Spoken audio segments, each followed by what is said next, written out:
Okay, we are live. Thank you everybody for being here today. We are with my brother Evan and Devonne.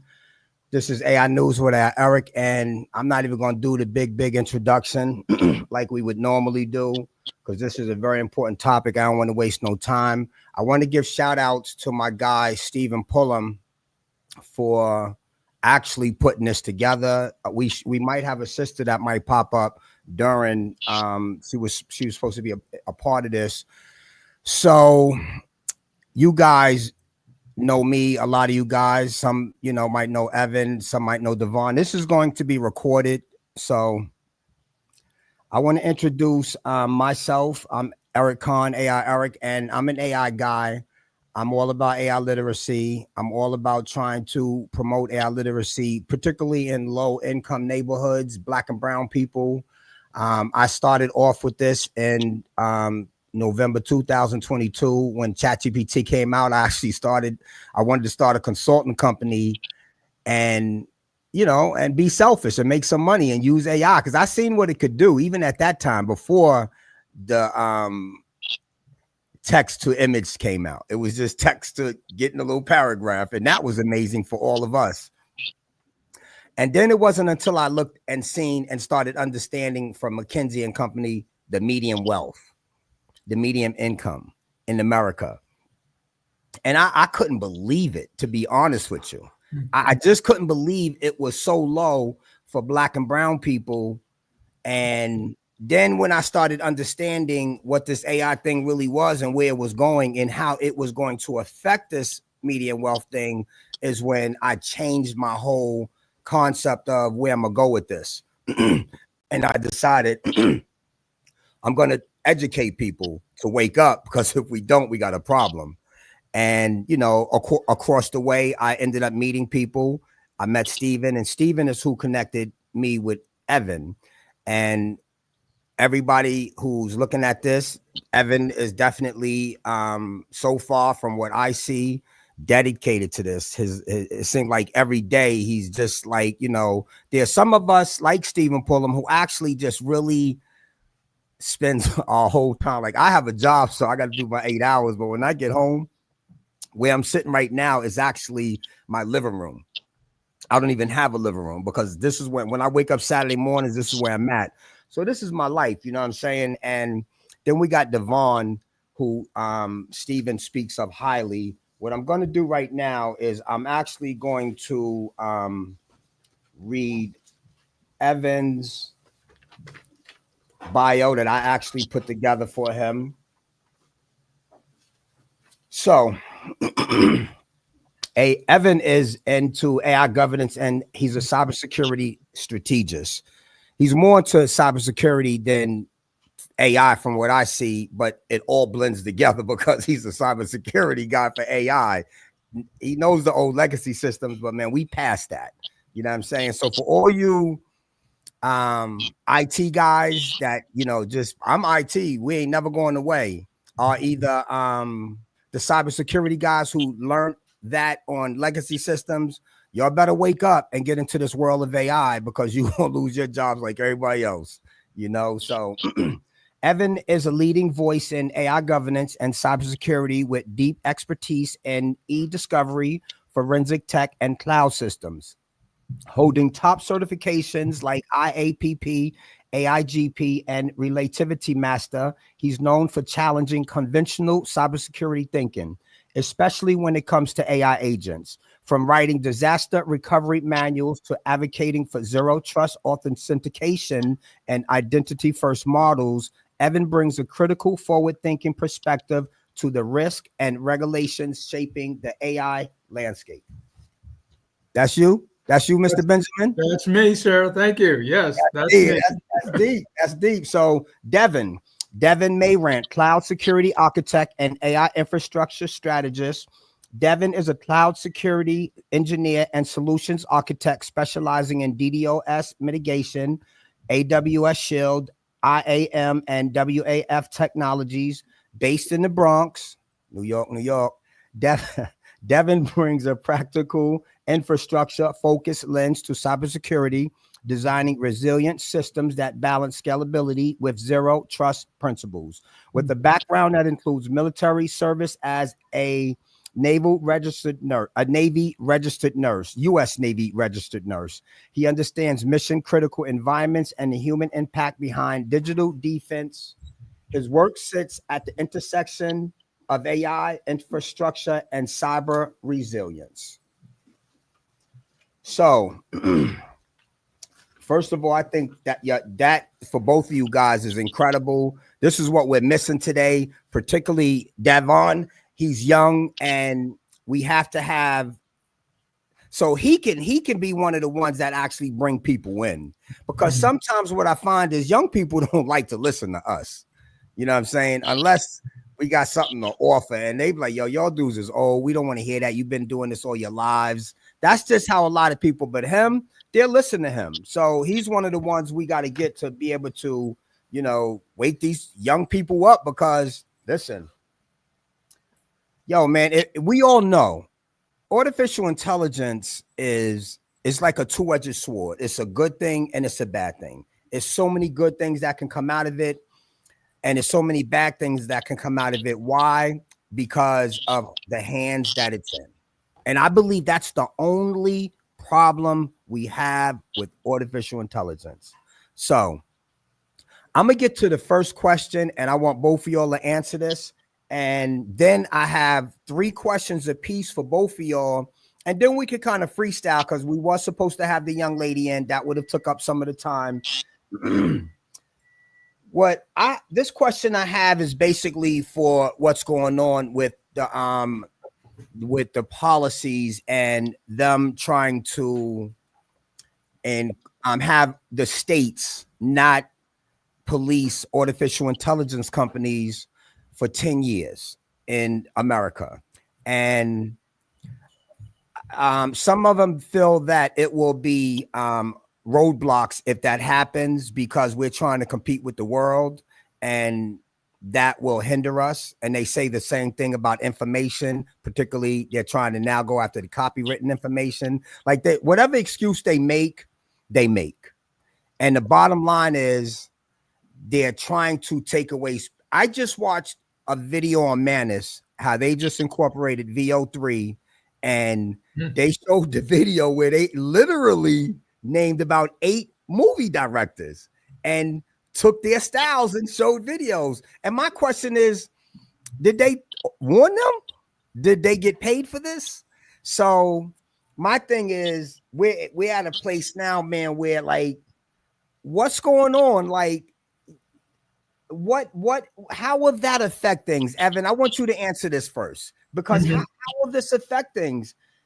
If artificial intelligence companies, particularly say the 5 to 7 main ones we have now in the United States, don't have to be policed. They could just build AI models any way they want. And first of all, we know they don't even know where they're going to be in 5 years. They definitely don't know where they're going to be in 10 years. So how is it possible that could be safe? And I don't care what they say about the competition thing. I believe that's going to be a main problem. So 10 years of no policing with AI companies in America. Now we ain't even talking about the ones that's just going to pop up. Right. How does that look, Evan? Okay. Eric, when we talk about AI, you immediately think of OpenAI and Anthropic. You think about the big companies, right? Okay. We got to throw in Perplexity, Mistral, all these other things. The main problem is that US is trying to compete with Europe and they're trying to compete with China.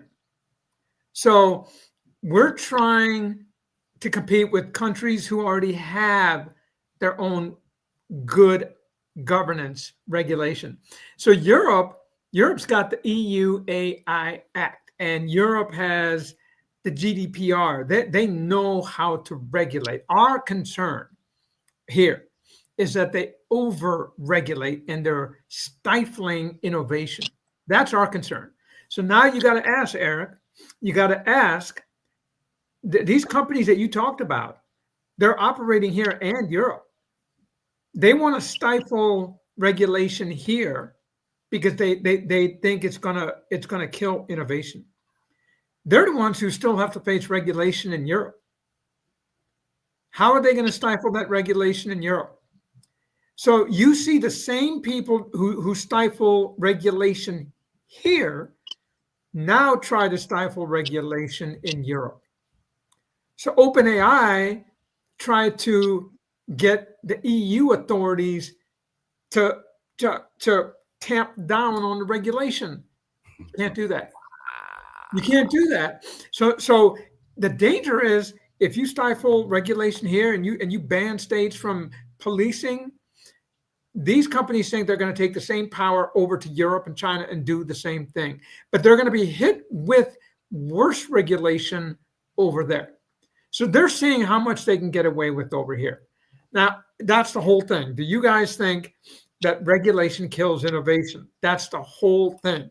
You can still innovate within regulation, right? Look at other industries. Can we innovate in pharmaceutical and still be regulated? Can we innovate in auto manufacturing and still be regulated? So why can't we innovate in AI without being regulated? There's a limit. It almost seems like the big companies say, I don't want any regulation. I want free will. So we need to hit common ground. Is there a sweet spot that's going to make these big companies happy? Here's the other thing, Eric, now, and Devonne, I want you to think about this. When remember that former president, when Biden, former president, came out with that executive order for AI back in October 2023? Okay. Again, many people didn't read the fine print in that executive order. Guess who that law applied to? That law applied to anyone who had, they mentioned a certain term called FLOPS, floating point operations per second. So they said if you exceed 10 to the 25th floating operations per second, floating point you're subject to the law. Guess what the big companies tried to do? They kept all their compute just under that level. If you keep your compute under that level, you escape regulation. So I'm going to tell you, Eric, companies are going to do anything possible to escape regulation, but you cannot escape regulation when you go to Europe, China. Try doing this in Italy or Brazil. They're coming after you. So it's not going to work here. It's not going to work to give free rein to the big companies because those big companies are going to go straight to Europe and start asking for the same thing. It's not going to work. What you feel, Devonne? To piggyback off what Evan said, compliance with regulations is key. You know, in my cloud studies, right? I'm a cloud security engineer. So no matter what projects, no matter what you're deploying, no matter what generative AI applications that you're using, compliance with regulations is key. So for example, we have the ISO, we have the GDPR, and in healthcare as well, you have a sector of the cloud, and with AI, you got to follow HIPAA regulations. So with that being said, I feel like honestly, these are just more of scare tactics. It's going to be regulated. You won't kill innovation. We don't have to worry about killing innovation with the regulation, and that's a bad stigma that security has. It's going to be regulated, and if it's not, it will be sent to another country, and they're going to regulate it. So it's nothing to really, for me, it's nothing to really worry about. I don't think that will happen. I think that'd be a disaster, me personally. So let me ask you, Evan, when you say other countries, so what you're saying is the United States has to do work everywhere else too in order to really be successful. They just can't be focused here with their businesses, with their GPTs. And whatever they try here, they're going to want to try, because otherwise they have to build a whole new model. And they have to build it with ethics. And it, to me, I look at that like our food industry over here, and then look at their food industry over there. They got good food with less terrible ingredients. We got 1,000 more ingredients that are bad. That's how I look at this whole thing, because it's like they want our AI to just be whatever they want it to be and however it works. And when people die and kids kill themselves because like that, the little 14-year-old killed herself. Then they want to try to say, well, let's put in this guardrail here and there. I believe that will be a disaster. There has to be, and to me, from what I see with AI and what I see with you, Evan, building these, with all the stuff you put out, I don't know how it can be done globally, but I do believe that if we talk about long-term 20, 30, 40, 50 years, I do believe if that we're not working together wholly globally as far as policing this, because personally, I believe this has the ability to change everything for the good.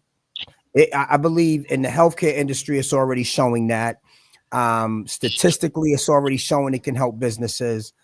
I just believe it's in the wrong hands, and I don't understand how society can let AI companies determine how society will go.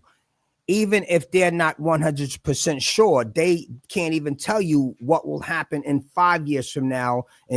But yet they have the ability to change society and how everything functions as far as the job losses. And from what I see, they're not even ready for massive job losses. Some of them seem to be coming and telling the truth now about this, like the Anthropic CEO. When you listen to the guy from Facebook, Sam Altman, all you hear from him is, I guess, I predict, we hope, I think, we wonder, and no definite answers. Why? Because they don't have them. They don't know, because this thing is moving so fast. So my thing is, if you give these AI companies 10 years, we have no idea what can happen. What happens if 300 kids kill themselves? That means they're not going to be accountable. If they decide to say, you know what, we're going to pass this law.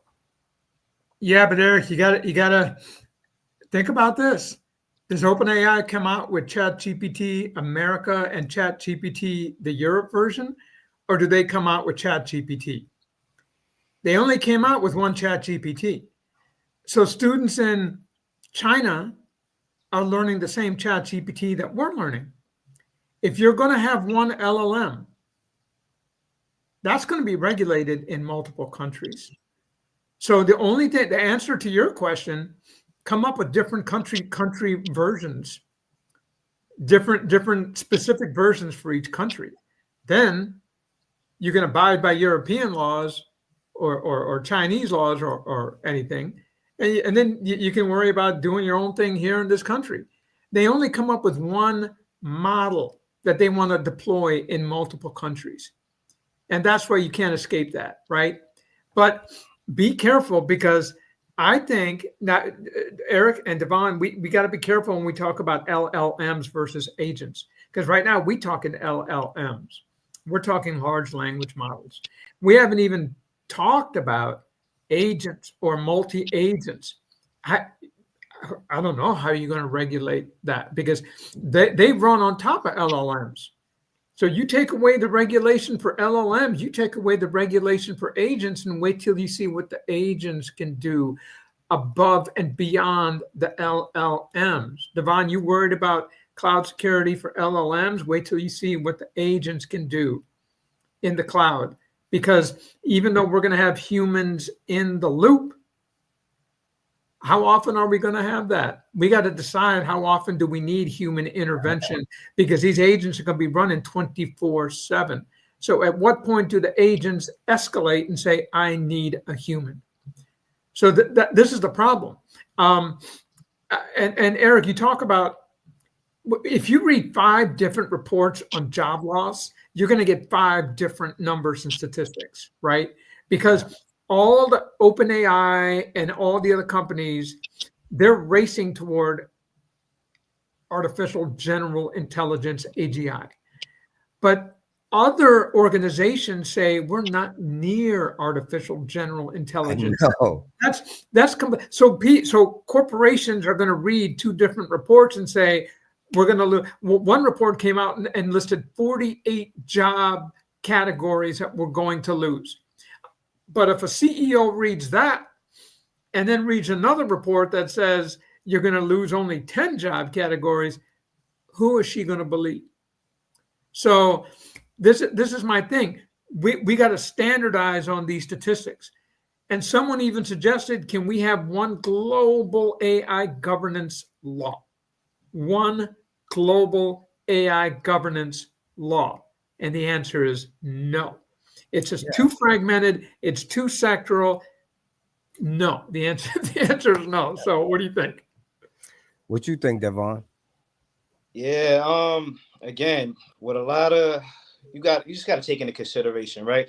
I'm still in the phase where I'm learning more of AI. I'm more of a cloud guy. But for example, with cloud, if one law is passed, right, it has to go through approval. It's just not gonna affect the whole concept of AI or cloud. We have to go like Evan said. We got to go through agents. We have large language models. I'm just more concerned of this technology just getting into the wrong hands. I'm starting to see it a lot on social media. People abusing it. That's more of my concern. Right, so but Devonne, they also have something called data sovereignty, where if a company has data in Germany, it can't leave that. They gotta store certain data in Germany compared to here. So data sovereignty means every region has to host their own data.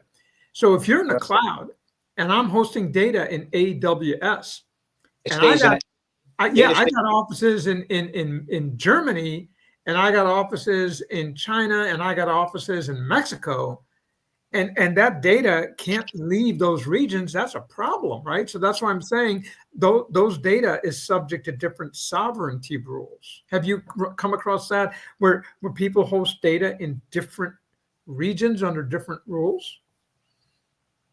Yeah, and that's a problem because typically, right, when you have a cloud environment, I believe it's a total of 36 regions right now. So if you hold in, I'm gonna use the United States for an example, right? Typically with those regions, they're designed to cache data in that local region. So, end users, the load time doesn't take too long if they're trying to access data or applications. So with that being said, each region has their own rules. So you can't just, transmit data to a different region. It typically, data is stored in like each region. So, we could reduce the risk of hacking, we can reduce, again, OWASP has some laws as well. We can reduce hacking, security vulnerabilities, insecurity serialization. We have DDoS attacks where, traffic is, fake traffic is being, flooded, is going through servers. So it's a lot of regulations with keeping data stored in one region. Right. Right. So let me get this right, because your guys is on the whole other level with this cloud stuff. So let me get this right.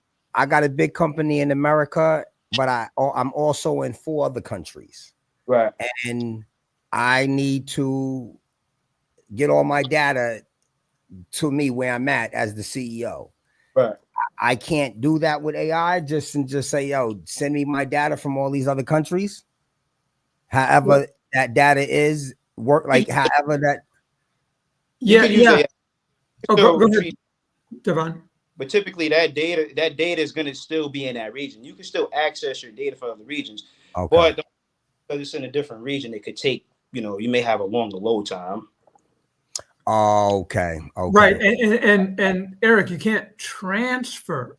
What if someone wanted to transfer and you have to do a cross-border transfer of that data to here? That's what I'm saying. So the user can access the data and train that data, but then the company says, I want to transfer a terabyte or 10 terabytes of that data over to here. Now we got cross-border rules that we got to apply, that we got to worry about before we send all that data somewhere else. And what if we can't transfer, right? What if someone from this country went to Germany to do a forensic examination of someone's hard drive. They put it on a hard drive, and they were trying to bring that hard drive back to this country. They were told they can't do it because that data would leave the border of Germany and come back. Yeah. Well, now that I'm thinking, it's like being a spy. Yes. So they had to sit there, forensically examine everything Oh, there, finish wow. their work, spend an extra 2 weeks there, then come back. Where normally they fly to California and do all their lab work there. Now, well, That's that what I'm makes talking sense though. It all makes sense now when you just said that, because because you can't you just can't be trusting these companies like yo, they stealing our info and our Yeah. data. Let me ask y'all a question. I mean, I didn't even get to none of the questions. Because now we're talking about data. So now I'm thinking about data. Like, as far as data, man, I know data is gold, you know. What are they doing with this data? I know it's gold, but my whole thing is like, say for instance, what Elon Musk and them did with all these government agencies. Is there a possibility that they could have actually took the names and numbers and everything they need to have data? Like, is that a possibility? Could that have happened if you have access to all this government stuff? Because I know data is gold. And if you ask me, if a country can get the information of everything, I mean, I don't know if that's like you were saying, like, wouldn't we want to protect that? Well, So what I'm asking is, even when Elon Musk and them went into do whatever they did as far as looking for fraud, waste, and whatever, right. because they had access, is it possible for them to have actually taken data to make them richer in the future? Well, data for the most part, I don't know what kind of, I don't know what specific access you're referring to, but typically with data, right? We have in the cloud, we have encryption. So with a lot of the infrastructure in the cloud, you have multiple ways to encrypt and protect data. I'm pretty sure some people can have access to your data, but like we have, for example, we have AWS key management system. We have cloud HSM. So with AWS key management system, you encrypt data, symmetrical data encryption. So that poses some risk for people to, actually get access to your data, since you're typically using one encryption key to encrypt and decrypt data. And then we have cloud HSM, so it's asymmetrical data encryption. With that being said, it's more secure, it's more private, it's more confidential. So with people just randomly being able to access personal data, it's not as easy as we may think. And this is just me using, my cloud example for that. How you Right. feel about that, Evan? Eric, I'm going to add something to this. Cloud is very secure, but we're talking about internal data now. Yeah. We're talking about internal. Not all data is in the cloud. So you're Right. talking about people walking around and possibly, I'm not saying this happened, but if someone's walking around with access to some systems, could could a bad actor get access to internal data if they wanted to? Yes. Yes, they can. And I'm not talking about Elon or his staff. I'm just saying, where are most of the threats now? Internal. I'm going to worry more about my internal threats than I am my external threats, because we never know who if we're going to be attacked from the inside, right? So as much protection as Devonne puts on his cloud systems, Still have insider threats. You're right. yes, I'm praying that we put the same protection on our internal system. And I'm just talking from prior experience where I've seen people let internal systems, I'm not talking about where I work or anything. I'm talking about past experience, past jobs where internal systems were left exposed. But data is gold, and people take for granted that all data is gold, not just corporate balance sheets. Team Slack chats are gold. Do you know what people type in Slack and Teams that I can piece together if I wanted to? All data is gold. That's what I'm talking about. All these companies you just scrape from the web and everything. we're using public data for that, but what happens when I design an agent to go search an internal database or an internal machine, right? That becomes part of the training data. Have I secured that? That's what I'm saying, Eric. You got to look at all data. So the answer is bad actors can pose a really big threat to internal data, and that's what you got to worry about. Yeah. Let me ask you this about copyright. And I mentioned that earlier. And right now they're trying to, and I do know that the copyright laws are old. They should have been updated. They haven't been. Yeah. I do believe people's work should be able to be protected because that's Yes. the way we came up. AI companies are saying that they need that. They need that data, and they don't want to have to go through trying to pay everybody. That'd be a disaster. That won't ever happen. They seem to be making deals with some people, though. I don't know how that's working. You make deals with some and then get free from others. So, how do you feel about that? As far as should these AI companies have access to copyrighted information and be able to do what they want? Personally, no. I think that they should license that. They should be paying royalties for that, because they're arguing that all these companies argue fair use. That's the defense. If you say fair use in the law, fair use means I'm not trying to duplicate it. I'm just using it. I'm making a fair use of it. I'm not, I don't want to profit from it.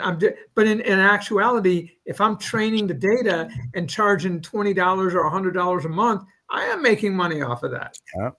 So they're hiding behind fair use. All these LLM companies are hiding behind fair use. We are finding out that fair use is not a defense. You cannot stand up in court and say, "I'm sorry, Your Honor. My defense is." It's almost like I plead the fifth. That's your defense.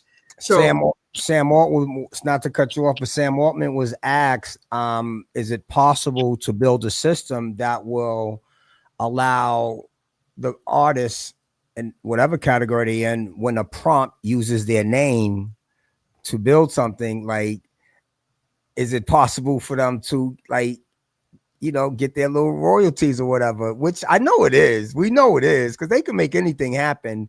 Yeah. But he didn't really want to answer that question. He's like, maybe that can happen in the future. But I want to see how this is going to work, how this is going to turn out. How you feel about that, Devonne? Yeah, I think that should be regulated. I don't think going back to your question, I don't think that we could just say fair use to just to get access to the data. It should be it should be better regulated. I think people will definitely abuse that and try to sell data. That's one thing I'm a little bit concerned about. So one of the things Hollywood wants to do is they want to have actors and stuff give them one-time likeness of themselves, get paid, whatever, and be able to. This is kind of bugged out to me, because how can you even possibly want to pay somebody one time and then have their stuff forever and they don't get paid from it? Like, that doesn't even make no sense. For them to even had suggested that was crazy. Before I get to how I feel about AI not being available in certain areas, if we're not learning it, it's going to be a problem. I want to talk about Hollywood with artificial intelligence. Okay. I had put out videos maybe about a year ago on Hollywood once they had that strike and things like that. I had talked to some people. I knew once they made a deal, I had told some people who's in that world, that deal is only going to be temporary. That deal is just going to hold them to give them more time to figure out how they can actually just slide this in without y'all. And they are sliding it in. Runway ML just did a deal with, well, not just, but they did a deal with Lionsgate to train on their movies and train their AI on their movies. And Lionsgate Runway ML also just got, I think, over 150 million to do something called Hollywood of AI. But outside of that, and then when you look at VO3, I, then you look at Tyler Perry stopping that $800 million project when, what was the Sora came out. When you look at all of this, and then all the movie companies now are actually getting into AI because they see what's coming. My thing is, I believe what's going to happen is the same way they're creating content creators right now, there's thousands of fake, hundreds of thousands probably, fake people that are actually content creating for companies, Right. these big companies. They Right. push them out there. The algorithm can push them in front of all of us if they want.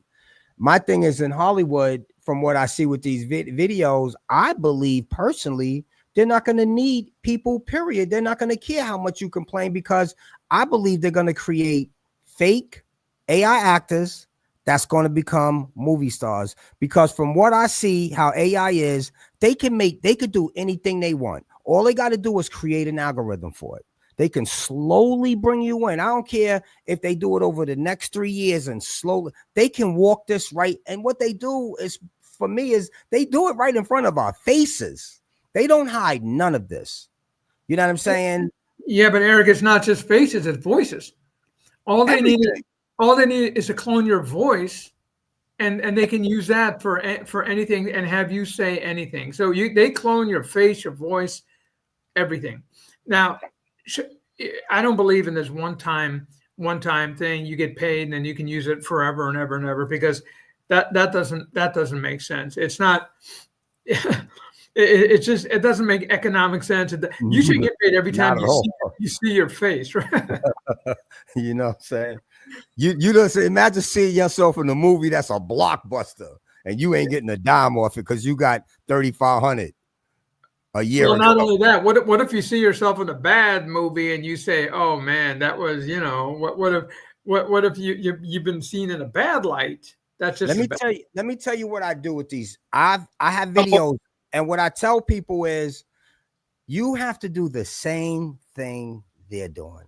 Because if you're a director, actor, writer, whatever, the same way Disney, Netflix, Lionsgate are all adapting to AI and how they're using it, is the same exact way you have to do it. From my perspective, I feel artificial intelligence is going to take a lot of jobs. I do believe entrepreneurship is going to turn around from 98% people not making it. I believe the AI world is going to end up being entrepreneurs will make it, but you are going to have to be in the AI world. You're going to have to be a critical thinker. And even in this Hollywood world, you might just have to make movies like them. Things are changing. And whether we like it or not, but what I'm afraid of is, besides what you're talking about, is deep fakes, man. That's a whole nother thing. right. You know what I'm saying? I'm even saying just Hollywood, I believe, is eventually going to put a movie out and have Action Jack as the star, and we're going to go see it because the algorithm's going to push us to go see it, and we're going to love Action Jack, and we're going to wait till part 2, and there ain't going to be no human involved. You know what I'm saying? So, Devin, how you feel about that? And then I'm going to jump to it, the black people needing to really get into this game. Yeah, I was gonna ask you guys some questions. When it comes to using AI, right? When they're, cloning people's voices, doing the voiceovers, making celebrities seem like they're saying things that they're not.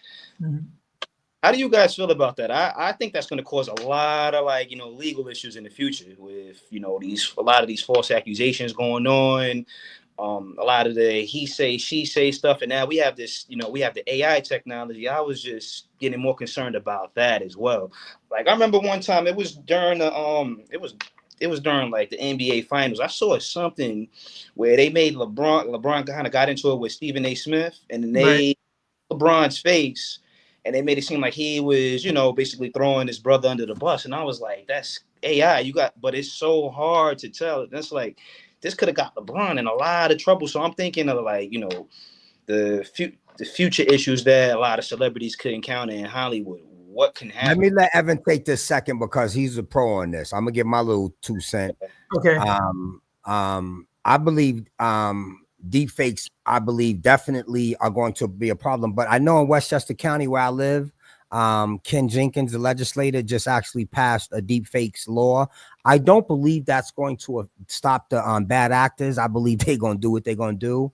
I believe senior citizens and people who are more vulnerable, because statistics show that they're more vulnerable first. I believe in education, and however you got to educate them on their level so they can understand it. Do a demonstration, because I actually got a video on it. I do believe that deepfakes are going to be a major problem. And like I said, it depends on how, these AI companies are governed. It depends on their ethics and how they build their models. Are they going to be like Claude and be a little ethical? Or are they just going to be about shareholders getting money and throwing that first model out there first? So I just feel like, that's going to be a major, major problem. And it doesn't seem like these companies really care about these major problems that might arise. No, I mean, they don't care unless you're character.ai and you get sued and you're finally told that what you did, you take a life. Now people start taking notice, right? I don't want it to reach that point. I don't want more. And the biggest impact, Derek, this is going to have is on our youth, because deepfakes are going to impact teenagers more. I'm sorry, more than a celebrity. Mm-hmm.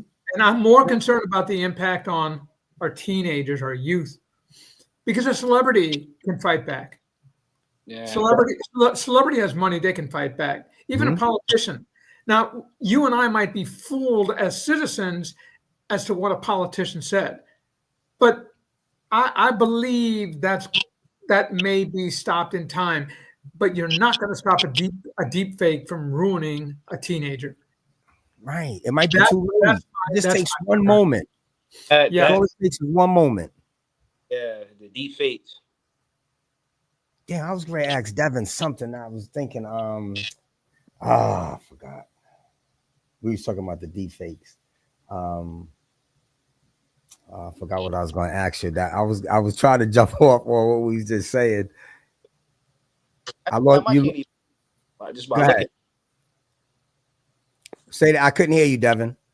Yeah, it's like every time I see it, they're getting better and better with it. It's like it's gonna be damaging, especially to the Gen Zers. Oh, It was something I forgot to. I was going to jump off on that deep fake too. It was something I was thinking about when. All right, well, that is going to be a problem. So let me ask you this, man. Even with the deep fakes, and with the teenagers and them being really vulnerable to that. My thing is, and the book I have is really trying to educate lower income areas and black and brown Latinos, because Mhm. median wealth wise. So when I realized and changed my whole direction of where I'm gonna go with this AI thing, I had realized that I just couldn't believe how low we was on the gap as far as Mhm. median wealth and income. And I ain't even going to say what the numbers are right now. I'm tired of saying what they are. But I tell you this, we ain't that far from the bottom to where if we don't get involved as far as educating ourselves with, AI literacy, we're going to have a major, major problem, because first of all, these models are not even built with us in the room. I believe that's a major problem. And I mean, we are not really in the room at all. We might be 2%. And that's a major problem, because the direction of these models, if they are going to, direct the future of life, and I believe everybody needs to be involved, because I know that AI algorithms, particularly narrow AI, has been discriminatory towards certain zip codes over the years. Mhm. Bank redlining, they paid back hundreds of millions in fines by getting busted. Some Mhm. banks have gotten busted twice. The healthcare industry has gotten busted, being discriminatory towards black people, towards lower income areas, particularly towards black pregnant women. They die 3 to 5 times faster than white pregnant women. Black men in pain have to suffer more pain than the same opposite in the Mhm. same amount of pain, because they don't get the proper health care. And it is all because of AI algorithms. And it is narrow AI. But now that we are here, and now that we are here, with general AI, and we ain't talking about AGI yet. If we don't fix this, if ethical AI doesn't become in the picture and non-discriminatory AI doesn't come in the picture, if we are not in the rooms with different cultures and different ethnic groups, I don't believe this is going to work, because it just cannot. Like, we have so many different cultures in America, and I believe everybody has to be in a room. Right now it's 50% Chinese building American models. 50%. The rest of them are Indian, which I have no problem with. Get your hustle on. I just want us to get into the room. When I was at the AI summit at the Jacobs Javits Center, we actually formed a group with the small little hand of people, black people that was there. We actually, it's 5 of us, it's more 6 of us now, but we actually formed a group where we're going to be doing functions, because it was so little of us there. We ended up at the table before we ever left together. We ended up at the same table just chatting and like, yo, we should form a group. And we did. So I believe that is a major problem. And like I said, I'm writing a book. I'm going to put it out there. It's to educate us. It's to inform us. But it's also talking about the AI companies building AI with us not in the room, with us not being implemented in building these and I just don't believe that's a good thing. I don't believe, like, you know what I'm saying? So how do y'all feel about that? Well, Eric, think about this. I read a paper on health AI. Like you know, I saw this one demo where they're doing clinical trials. The company's already doing this. They're doing clinical trials, and they're helping customers get their drugs to market faster, get their products to market faster. The average patent for a drug is 20 years. But out of 20 years, how many years does it take to do discovery and clinical trials? 12. You throw AI into there, now you can do it in 7 to 8 years. The whole thing is, we want to save you time. We want to save you time. But I read one study where they said, of all the trials, that all the health AI that they're doing, only 15% deal with bias and fairness. Wow. So the data that they're training on is underrepresented. And yet, what are we still seeing? They're pushing, I'm going to save you time. I'm going to save you 96% time savings. I'm going to be 90% accurate. And nobody looks at, oh, I'm sorry, only 15% deals, only 15% of that deals with bias and fairness. And they don't even use real training data. They go to these subject matter experts and they take these little summaries and, use this scenario, use this customer. They don't even use real customer journey. They're firing ethical departments. They're laying them off. Yeah, so I'm telling you guys, in 5 years, what's going to happen? What's going to happen? The FDA by June 30th wants to develop their chatbot, and they want to go full steam in every FDA center, which is great. I applaud the FDA. They want to use a chatbot in every FDA center by the end of June. I think that's great, because now they're saying it's time to accelerate. I haven't seen anything about, what training data did they use? I haven't seen any of that. But I'm just saying, everyone is rushing. My question is, why June 30th? Give yourself 2 to 3 months to make this perfect. Why June 30th? Everyone is rushing. We gotta rush, and then we go back and fix the inequality. That's wrong. ChatGPT, OpenAI, like, you know what I'm saying? Because I know before it was released, they had all agreed that we know what we're working with. Google, all them AI companies all agreed we know what we're working with. We're going to take our time with this thing. And one thing we're never going to do, and we're going to agree on, is we're never going to let this thing code itself or create code. And they did that right there changed everything. I don't understand how we can be in a position where we're creating something where, when I had taught 2 classes at Keene University, and I use an analogy of the earth and then you got a bomb, which is AI, and Yeah. then you got a lighter you putting Yeah. right next to the bomb. You letting everybody in the world know, listen, this can actually blow up the world or either wipe out humanity. Don't light this. But here is the bomb, here is the wick, and here's the lighter. Yeah.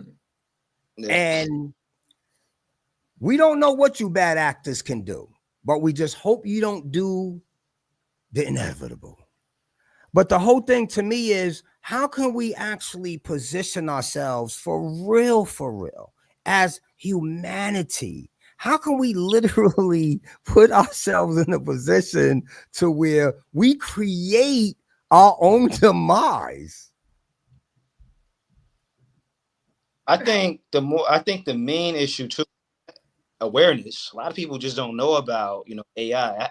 For example, I had this conversation a while ago with my parents. I'm talking to them about AI, I'm talking to them about cloud. They're looking at me like I'm speaking a whole different language. A lot of people, a lot of Americans, we're still in this system. We're taught like, okay, we go to school, we go to college, we work out 9 to 5 for the rest of our lives. We're not thinking outside the box, and That's that's over. the beauty of AI and tech. So it's the lack of awareness, honestly. And then you have a lot of people, especially a lot of the older generation, they're stuck in their ways. Like, they know what they know. They feel like they don't have to develop. They feel like they don't need to be challenged with anything. And it's like, the world is just going to keep changing around you. So Yeah. I think it's just awareness more importantly. If we could, especially the younger generation, if we could bring more awareness, about AI, about cloud engineering, we got to get them while they're still young. I think Well, that'll help. how young though? How young, Eric? Because China wants to train 6-year-olds on Right. AI. Right. Is that true? No. So let me tell And you. again, But that's why it's President Trump signed in national policy right after China did that. I actually made a video on it from 6 years old up, starting September. That's why Trump actually passed a nationwide policy for K through 12. They given America 180 days from that time they signed it. State legislation in New York is making it effective immediately. It is actually K through 12. I actually put together a curriculum for 6 months for 4th grade through 8th grade, 3 days a week, 2 hours each day. I got the whole curriculum set up. that's a lot of our stuff. Our education is outdated. We're Let me learning. tell you something. The way you, not to cut you off, but the way you just said how things are, you go to school, you go to college, blah, blah, that model is over. Yeah. But go ahead, continue, Devonne. Yeah, our education system in the States is just outdated. So it's going to be kind of challenging. The way you're doing it is perfect. You're going to integrate it. For you said for like K to 12, K to 12. But I That's a actually good do. I do idea. group But sessions, again, one-on-ones. I got the little animation joint. We have no choice now because it is policy. So this is where the problem lies. Excuse me. Now, because this is going to be forced on education departments throughout the country, them side schools, I forgot what you call them, charter, magnet, charter schools and stuff like that. So what happens is they're giving them a certain amount of days to actually build curriculums where the teachers don't even know what this is, most of them. And the ones that's using it are probably 90% using it ineffectively. You know what I'm saying? I mean, there's a method to this, and so say, for instance, let's just take a town with 10 schools. You can't have 20 teachers in each school teaching AI the way they want to. There has to be a guideline, something set up. They have to follow those school laws with DARPA or the other one. They have to follow those regulations. Khan's Academy, there's different educational departments that actually have that. That I would recommend. The problem to me lies that there's going to be a lot of third-party companies. I'm an AI company. We teach you AI. We could teach your curriculum. Even bigger companies, to me, that wasn't in AI might decide to get in it to try to get some of this money now because it's mandatory. My problem is teaching just the basics, not really teaching them to understand exactly what they're really using to get the best out of it, to be master prompters so they can educate these kids. Because I'm going to tell you right now, the future that I see with this artificial intelligence is entrepreneurs making it, billion-dollar companies with 2 employees. So my whole thing is we can have a billion-dollar company with 2 employees. I don't care about them saying you don't need to know coding, you don't need to know engineer, AI is going to do all of that. That's crazy, because if you think about it right now, if we stop today and think about the last 5 years, imagine we had 30 to 35% of Black and brown people and Latinos in this world that would have built models. You know how many more models would be built right now?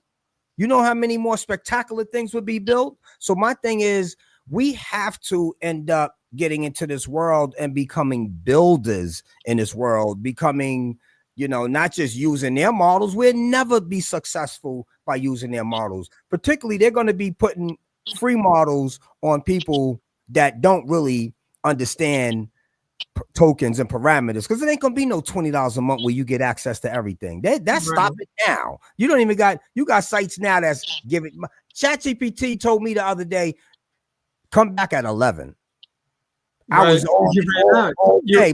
Ran out of tokens. You know what I'm saying? They're not educated. So my whole thing is, we talk about AGI when some people don't even know what ChatGPT is yet. There's going to be a big divide because of AI and people not being literate. AI companies are going to have a big advantage. Because no matter what, you're going to be used, or you're going to use this to get ahead. It's no other way around it, unless you live in like the people who live in places where they don't have no electricity and stuff. Yeah. You can't avoid this. Right. But can you guys be honest about one thing? If you're going to teach 4th grade to 8th grade and they're lacking other skills, do they gotta up their English and math skills and basic skills before they become good prompt engineers? Because other countries, the kids are already ahead in basic math and English, which makes them better prompt engineers. So how do you put all that together? Wow, deep question, man. Yeah. Wow. A lot of our kids are reading at, they say a lot of like high schoolers, they're reading at a 4th grade. Someone reading at a 4th. America, 6th grade level. We have in this country, we only have a 72% literacy rate. So that's got a quarter. We 39 40th in America. I mean, in the world. Yeah. Can they be good? That's going to be challenging. Right. It is. Right. So I want them to learn good prompt engineering skills, but they got to learn, the basics. Yo, I'm telling you, man, because prompting, I tell you, man, it's so funny because that's like the ending of my book. And I emphasize on prompting the people, and I let them know, like, you can literally start a business. Like, you can create custom prompts that will help different businesses. You could create one prompt that's your email template. Like, you can have things 30 days, all that every day. You got to go do something, man, automate it for 30 days. But it's the prompt that's going to be the key. And I keep telling people, prompting is just not about asking for something. Prompting can be 300 lines. Right. You know what I'm saying? Prompting is so deep. So the best person that knows how to prompt is going to be the one that wins, and you have tons of tools out there that can help you. But my thing is, I got a video on is AI making you smarter or dumber? And to me, I'm gonna give you an example. I use something called Prompt Perfect, and it actually lets me put my prompt in, and then it has perfect, feedback, save your prompts. So feedback and perfect is the best 2 things. What people won't do is they won't put their prompt in and hit feedback. Feedback's going to tell you what you did good with your prompt, and then it's going to tell you the next 3 things on suggestions on what to do and why to do it. That there is going to make your neural networks spark. Why? Because now you're thinking. Now you're getting some knowledge. So now you hit the feedback and hit that down and hit perfect. Perfect is going to give you a perfect prompt. Now you can tweak it a little bit within what it gives you, but it's going to give you a prompt. And if you read it, you're going to be like, wow, so this is what I should have done. This is how we have to teach this. We can't. So say, for instance, I have my daughter and she needs to learn something in algebra. and she has an image. So what I would do is I would let her know, put this in ChatGPT or in whatever you feel you want to use, and say, act as a mathematician. I want you to help me learn how to dissect this. I don't want you to give me the answer. I want you to walk me through it step by step so I can actually get smarter. Now, I do know that line is such and such, and I do know what the 3+ mean, but can you guide me in a way where I can actually, like, this is how we have to educate these kids. And we have to do questionnaires on how did you, like, if you got a 2-hour thing, you did an hour, the next hour is let's talk about it. Because touch, human talking to each other, this has to stay in the loop. Screen time has to be limited. These algorithms and these robots these kids gonna have, they looking at their eye rectals, they're looking at their emotions, they're figuring out what time they wake up, what time they go to bed, how they move. And who's to tell who's looking through those eyes? Third parties, when these kids is getting undressed. And they got these toys everywhere. And what happens when they don't want to go outside no more? Because they want to play with Tommy the robot, or did what they call their companion. Right. We got problems coming up. And you, cybersecurity guys, how do y'all deal with this? Because to me, you got a never-ending problem on your hands. Your cloud guys, you seem to have a never-ending problem because they're gonna always try to attack that cloud and get in that cloud. All right, And you, Evan, go ahead. Out. That system is out. Once they attack the main resources in the cloud, that's it. But what do you do about that? Do you make clouds now? Like, how do you work this? How do you keep it safe? So, yeah, we have a policy called failover. So basically, like you have an on-premise. I'm gonna just use basic cloud analogy. So you have an on-premise database, right? Each database typically operates in a multi-cloud environment. So they use AWS, Google, or Azure. So let's say hypothetically, if the AWS cloud, a hacker gets a hold of the main infrastructure in the AWS cloud, that system goes down. What that database can do, it can implement a failover routing policy where it'll use in a different cloud environment. So now it'll switch over to Google, it can switch over to Azure. So it's never just a good idea just to use one, service provider. It's good to have a multitude of them. So that's kind of how you mitigate that. You can have one system in 2 different cloud systems. Yeah, you're not using both at the same time. But you're basically using one as a backup, you saying? Yes. And you can actually transfer it in real time? So yeah. Yeah, it can be transferred in real time. Absolutely. Wow. I didn't know that. Wow. So let me ask you this. What happened when we had the blue screen of death? The blue screen of death shut everything down. And so I had a guy that called me, was like, yo, Erik, why we just ain't everything in the cloud? Why they just can't run where they left off at? Like when this happened, why they can't just backtrack and then run from there? I was like, it don't work like that. So what happened with that blue screen of death? Feedback. Hold on. I'm getting some feedback. All right. One more time. Repeat that one more time. So what happened with the blue screen of death? I had a friend that actually called me when that happened. Was like, yo, Erik, why we can't go, like, say for instance, when the blue screen of death that day when everything shut down, he's like, why we just can't go back a half an hour and just start from there and just get back up and running? And I told him it doesn't work like that. So you being a cloud guy, that was in your world. I don't know if it was in Evan's world as far as cybersecurity, because I don't think there was any hacks or anything done. I think something went down, but that something going down affected the world, and not the world, but almost the world, to be honest with you. I mean, and what to me, how can that be allowed without people's heads rolling? Because all they do is get little fines that they can afford.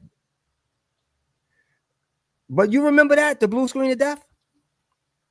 Well, are you talking CrowdStrike the day that happened? Yeah. That's Yeah. Devon's world. So Yeah. Remember, Devon, when everyone, the airline systems, everything, they just hit this global blue screen because CrowdStrike tried to update. yeah, my Um, job, they, DOB. they, they tried to do an update, and the update was bad, and it just brought down everything, and we all were stuck looking at this blue And screen. Like, everybody's screen had a blue yep, screen. yep. and And then everything. Yeah, I remember. that That's was a crazy. Friday, July 9th, 2024, as far as I remember, because we were going crazy. Yeah. So, but yeah, Eric, at that point, if your data is in the cloud, just because you can't access it, that data is still good. But the problem with that is, even if you go to another cloud, it affected all Windows systems. So if your Windows system, doesn't matter what cloud you're in, it affected all Windows system. So you're Right. down, period, because CrowdStrike is a third party add-on to Windows. So you're down. You're down for the count. Evan, let me ask you this about electricity. Um, Talk to me about electricity, man, because we use electricity and we wasted a lot of us because we don't really understand the power in electricity. Mm. In one of my little animation videos, one of the kids asked AI Erik, does AI sleep? And so I kind of told him that AI doesn't sleep, but it doesn't need electricity. I kind of explained it like a kid eating food to get healthy. AI needs electricity. We don't have enough electricity. We don't have enough power. I personally believe moving forward in the future, the power is they're going to get first dibs at power. And I believe power will probably be structured way more expensive. I even believe water might end up in that loop where water might be way more expensive because quantum needs water. And Right. even computers, all Water, these high power computers making like these chips they need water, they need cooling systems. So like, how do you feel about that? the costs are going to go up, and that's why data center costs are going up, and related costs like Yeah. water and everything else is going up. So we can't stop that. But that's why OpenAI and Microsoft are looking at nuclear options. And if you put nuclear reactors, if you get power from nuclear reactors, that's going to power the data centers. That's better than the electricities. So if we go quantum, we got to go on that level, right? You're not talking straight joules and electricity now. So yeah, we're running. This is a huge drain. Remember, guys, a few years ago when we were complaining about blockchain and all the miners Yeah. running all these big, powerful computers that were taking all the electricity and polluting the environment. Well, guess what the data centers are doing? Data centers are eating up all the electricity, so that's why they're going nuclear now. And Amazon, they're all looking into buying nuclear. Microsoft took over one of the reactors for 3 Mile Island in Pennsylvania, so they can use that to generate electricity for their models. You know what's crazy? I think it was one of them that was supposed to be using 3 nuclear plants somewhere, and what happened was they ran into a problem with bees. Yes. And they canceled it because they didn't want to have to like mess with the bees. And I was like, what? You don't care about the bees? They could have done something about those bees. Come on now. Yeah. Yo, so we're past. Yeah, let me tell you something what's funny about this. I didn't ask one question that I had on the paper for none of y'all. You know what I'm saying? And I knew this was gonna happen, I knew this was gonna happen. I'm gonna just say one more thing. I want you both of y'all to just end with something on how y'all feel. Because personally, man, I feel that I don't, I just feel like these companies that the hands are in as far as these AI owners, I don't feel good about it, man. You know what I'm saying? Like when people say it's in the wrong hands, like to me, I believe it's in the wrong hands now, to be honest with you.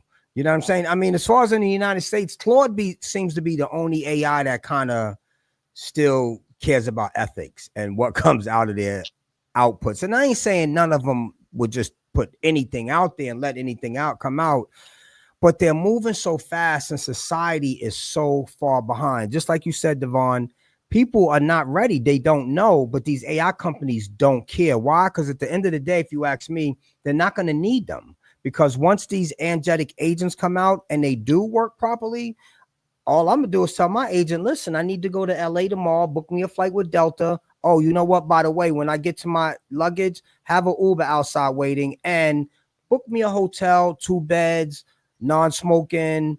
And then 6 p.m. I want to go to a restaurant, probably, walking distance because it's going to be nice outside. And you know what? Tomorrow, the next day, I want to go horseback ride. I want to do this. I want to do that. I want to do this.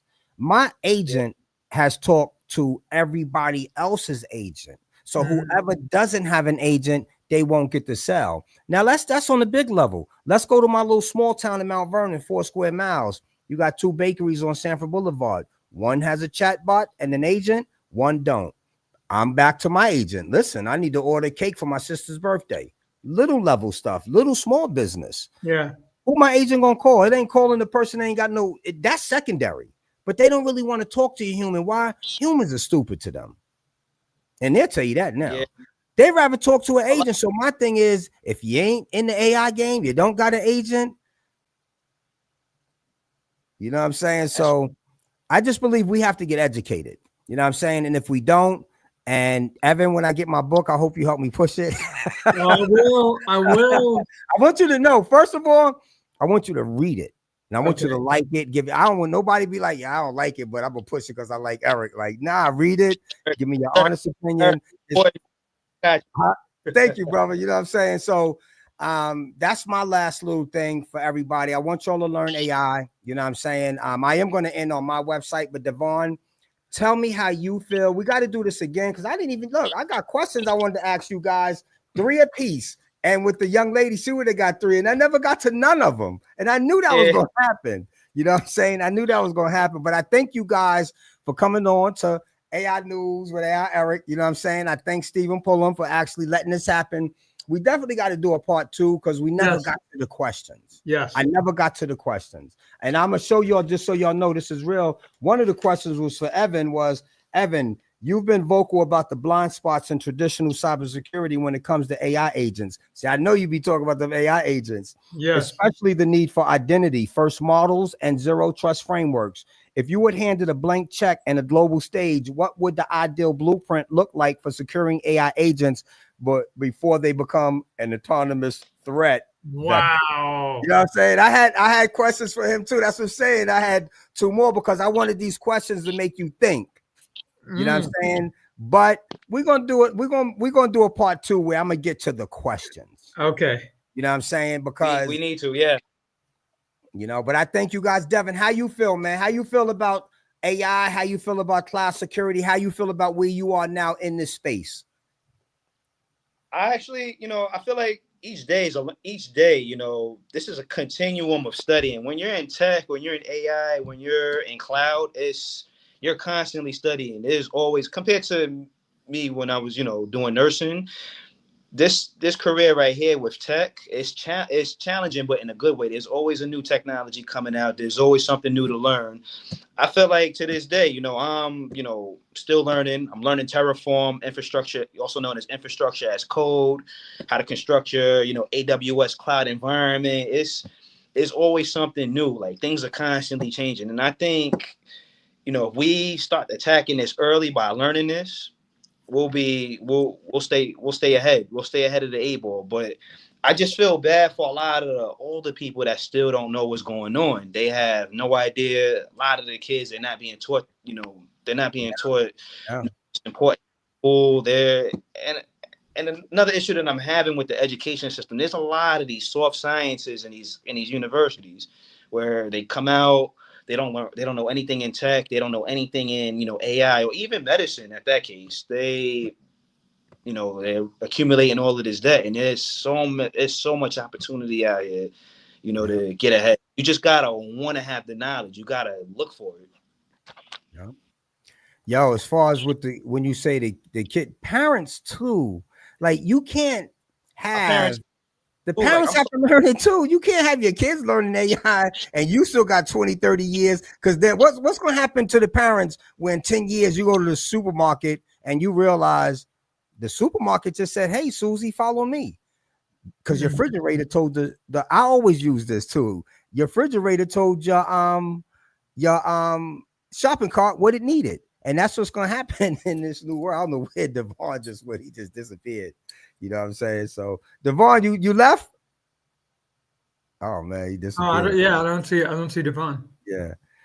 Well, I don't know what happened. It looked like he must have got cut off or something like that. Evan, what's your last words, man? What's your last words for the people? What do people need to do, man, to make sure that they stay in with this? I think that's him. He's back. Let me see. There you go. Yeah. Connection went out. Evan, how you feel about this, man? Because you're in the cybersecurity world. Yeah. What do people need to know about to keep themselves safe in this AI world? People who just basically they don't know nothing about all this cloud stuff, this big language. Give people in layman's terms, what do they need to do to protect themselves moving forward? There's two things. Number one, don't believe everything you see. When I turn on my computer, I go to MSN or whatever, I see one headline every 2 seconds about AI, and that gets my blood pressure up. So number one, stop looking at those headlines, because media doesn't understand AI like we understand AI. That's number one. And number two, there's a big difference between safety and security. Please do not confuse safety with security, because just because AI is secure doesn't mean it's safe, and vice versa. So I can keep you secure. Safety is harms to humans or harms to my dignity. I can't help you with that. Yeah. But I can help you with encryption and SSL transit, and I can help you with all these other things. I can help you with agentic security, but don't ever confuse safety with security. And that's why we need ethics, because ethics deals with the safety part of it. And security deals with all the technical aspects, and you need both. That's what I'm saying. How do you deal with ethics when you got shareholders? It's a whole different discipline, whole different mindset, whole different. Erik, that's a whole new episode. That's a whole different episode. Yo, listen, guys, I want to thank you all for coming on AI News with Erik, man. I want to thank Stephen Pullen for putting this together. Evan is on LinkedIn. I don't even know. Do you have a personal website, or do they find you on LinkedIn? I'm working on it, but right now, LinkedIn. LinkedIn is where I live. Devonne is also on LinkedIn. I don't know if you have any type of personal website you need people to get to. No, it's in the works. Okay, cool. So we're going to be back, y'all. We're going to do a part 2 with this. You know why? I had 3 important questions for Evan, and I had 3 important questions for Devonne, and questions that would have actually made them have to think. And I want to continue this conversation. So it was a good one. Once again, this is AI News with Erik, AIliteracy.biz. We got free YouTube videos on teaching AI. We got different platforms on how you can learn with us, So, and then once again, youtube.com, like, share, subscribe. Once again, Evan, thank you. Devonne, thank you. Peace and love. Thank you. Peace.